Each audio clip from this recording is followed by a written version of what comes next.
मेरे दोस्तों, रगड़ी ले दहिया टाटी के अपार सफलता के बाद अब रगड़ी ले दहिया छानी में ना सॉरी गलती आ गए। हाँ, रगड़ी ले दहिया टाटी में टू। जी हाँ मेरे दोस्त, साजन मेरा उस पार है, अब मिलने को दिल बेकरार है। और मेरे दोस्त, लड़की छोड़ के भाग गई, अब घंटा डोलाने के लिए तैयार है। जी हाँ मेरे दोस्तों, अब आप भी दिल थाम के बैठिए और अमित पटेल के टूटे हुए दिल का दास्तान उनके हिस्सों मधुर आवाज में सुनिए। तो आइए खेला को चालू करते हैं। म्यूजिक। दिल लेके भागा जाइया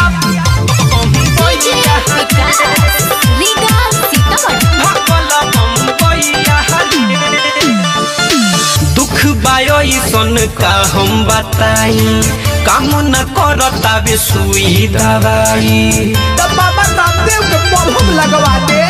अरे दुख बायो सन का हम बताई, काम न करता बे सुई दवाई। बिया कइले उघात मारी दिलावा पला तो सुना यार बारे बन के कसैया रे। अरे ये प्यास पहिली के जैसा नियो भाग गइल का हो? अरे तो दिल लेके हमार हर जइया भगल बम्बैया रे। दिल लेके हमार हर जइया भगल बम्बैया रे।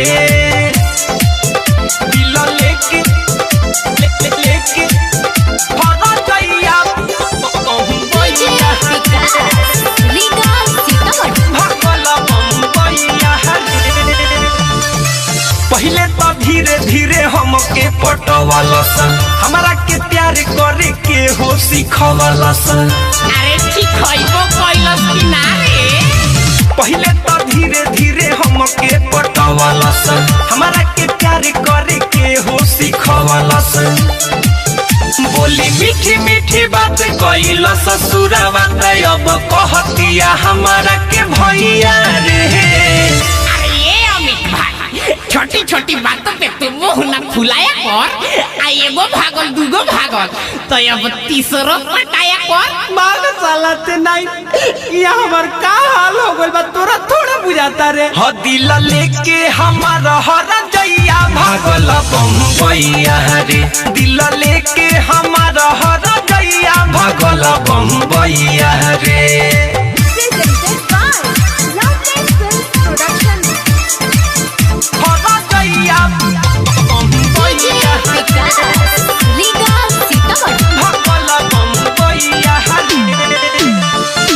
सीना के ऊपर या भीतर दुखाता, आवता याद जब तबे भभाता। अरे तो जाली लोशन लगाओ, लहर कम होई। सीना के ऊपर या भीतर दुखाता, आवता याद जब तबे भभाता। छोड़ दिले बिया हाथ अब नई खेसा हाथ, नहीं सुझता बे कवन उपैया रे। अरे मर्दे, जब जादे मुखी धरी तब पूजौल में अखड़ लियो, आ ओहू से ना होई तब पहिल के जैसन जाके टटिए रगड़ लिया। भाग साला ते नहीं, ओहू में रगड़त साला वो टूट गइल बा। ह दिल लेके हमार हर जइया भागल बम्बैया रे।